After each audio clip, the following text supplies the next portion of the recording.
राम राम राधे श्याम श्याम श्याम सीताराम राम राम राधे श्याम श्याम श्याम सीताराम राम राम राधे श्याम श्याम श्याम सीताराम राम राम राधे श्याम श्याम श्याम राम राम गोविंद श्री राम राम राम जय हो राम राम राम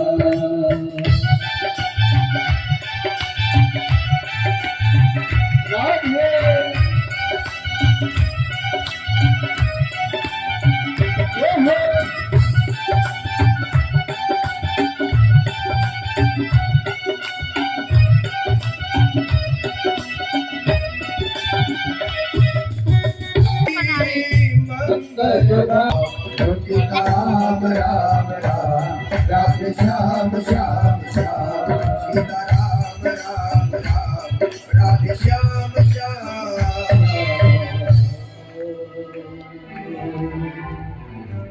सूत जी ने प्रभु का स्मरण किया, सौनकादि ऋषियों के प्रश्न को सुन करके उसके समाधान के लिए सूत जी तत्पर हुए। सूत जी ने कहा, ऋषियों, यह संसार असत्य है। परमात्मा का दिया हुआ जो ये नेत्र है,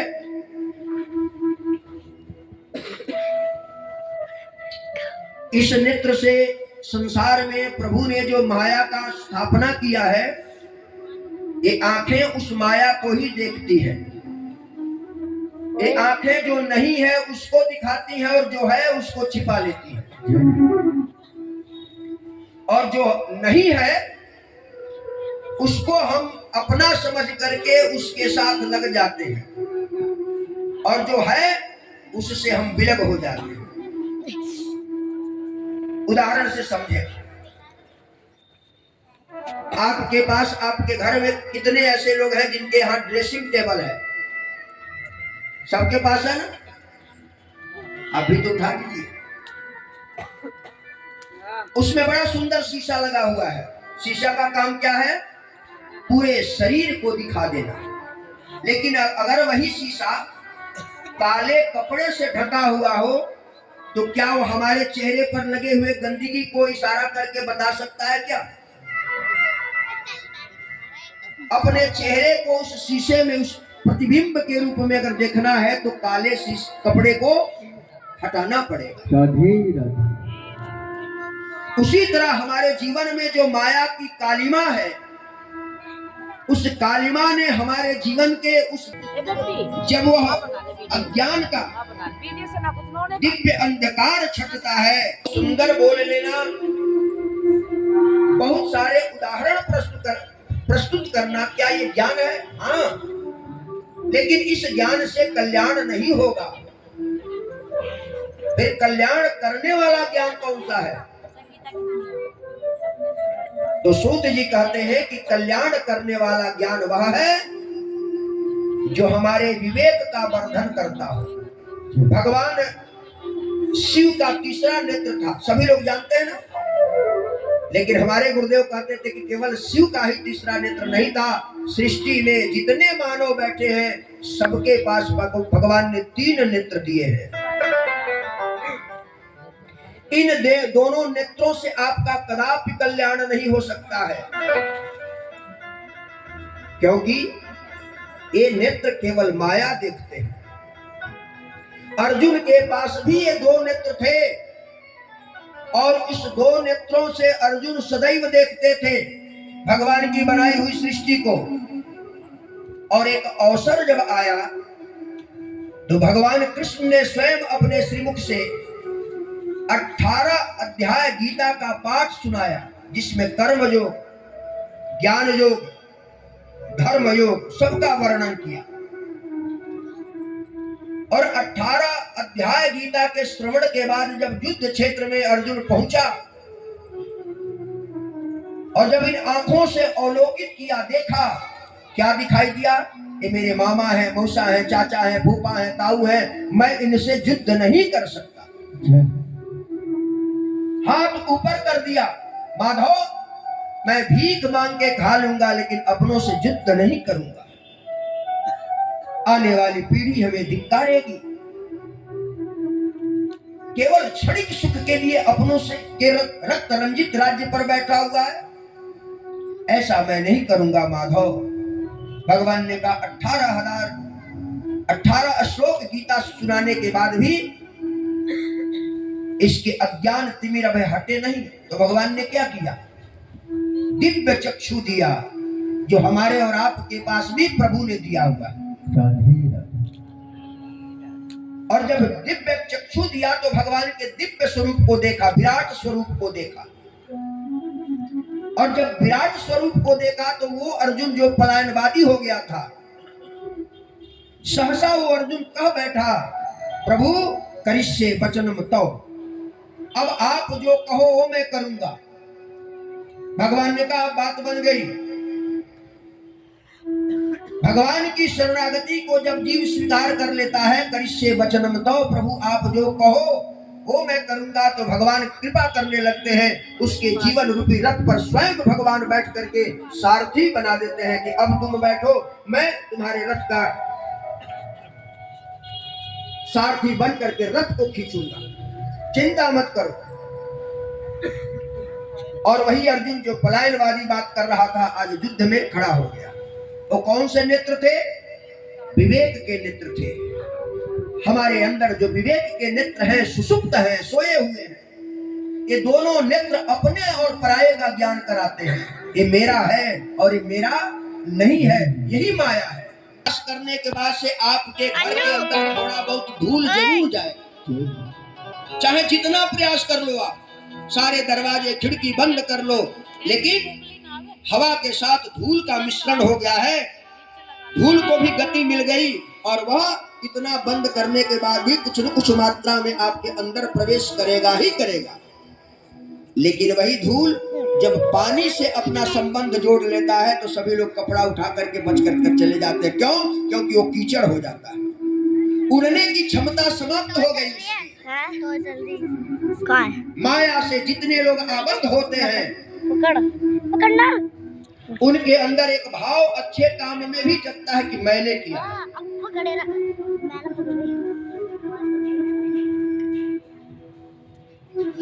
और इसमें कितने ऐसे लोग हैं जो हनुमान जी का सुंदर कांड का पाठ करते हैं? जरा हाथ ऊपर करके बताइए तो।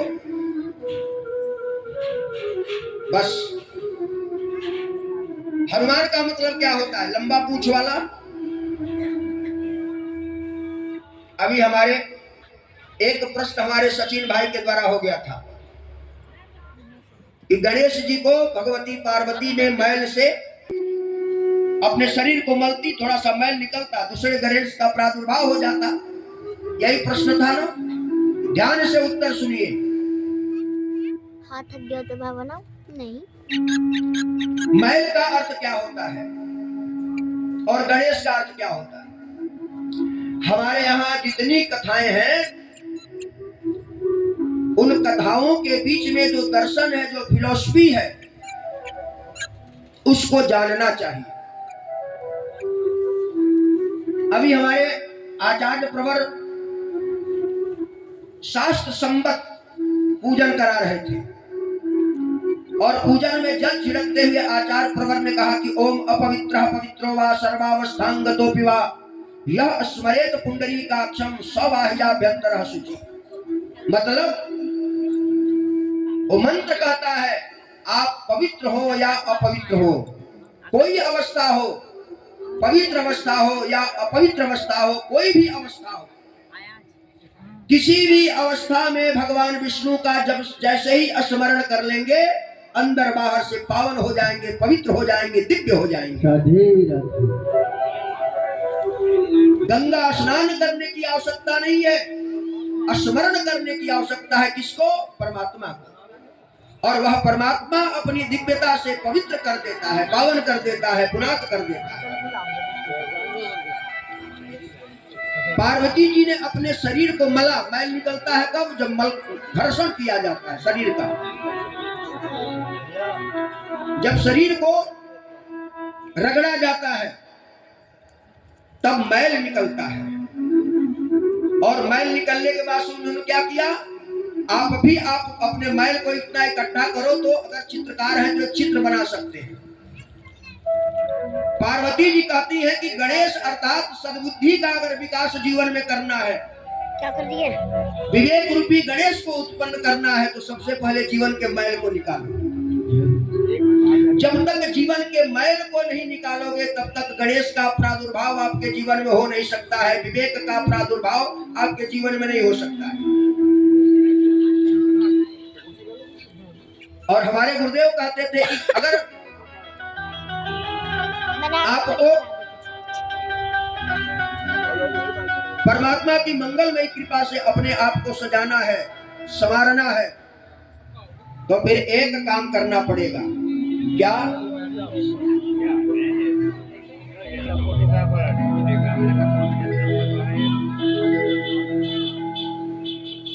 बोलिए राधे राधे।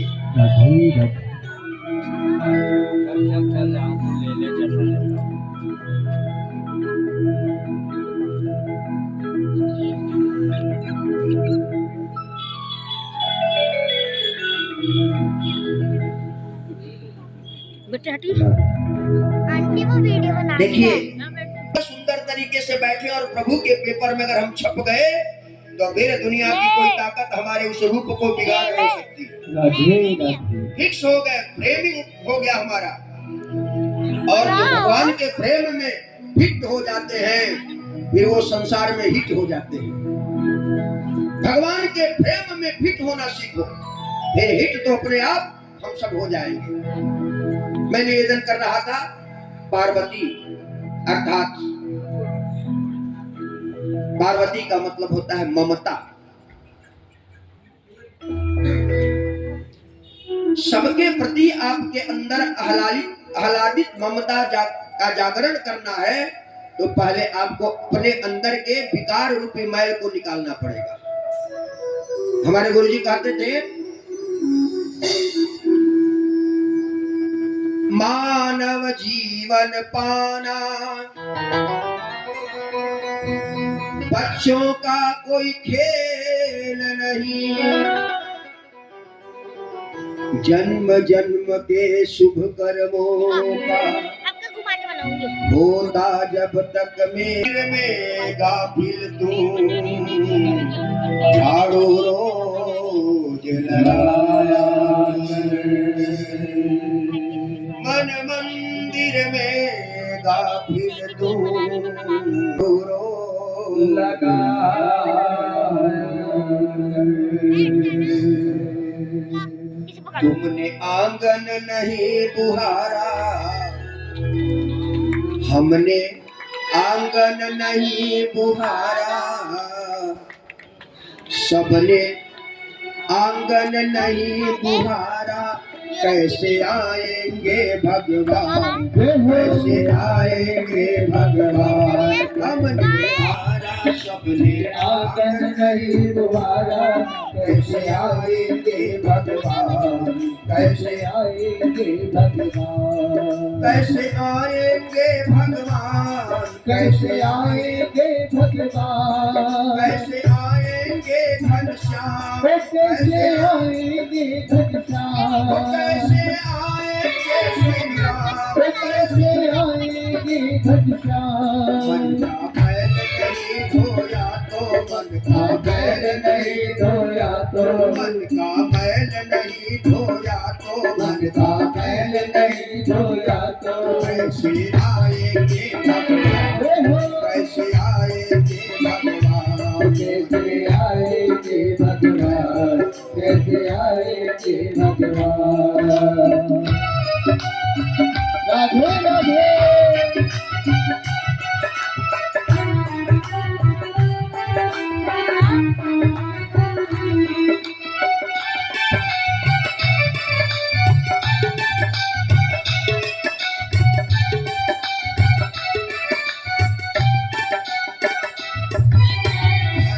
अपने कलमस कसाय की लगी हुई है ढेरी की किरण कहीं है हर को नहीं ज्ञान की किरण कहीं है हर कोठरी अंधेरी नहीं ज्ञान की किरण कहीं है हर को नहीं तेरी ओ नहीं ज्ञान की किरण कहीं है हर कोठरी अंधेरी कहीं ज्ञान की किरण नहीं है हर को नहीं तेरी तेरा गंदा पड़ा द्वारा तेरा गंदा पड़ा द्वारा कैसे आएंगे भगवान कैसे आएंगे भगवान कैसे आएंगे भगवान कैसे आएंगे भगवान कैसे आएंगे भगवान कैसे आएंगे घनश्याम कैसे आएंगे घनश्याम कैसे आएंगे घनश्याम कैसे आएंगे घनश्याम जब तक गंदा पड़ा द्वारा जब तक गंदा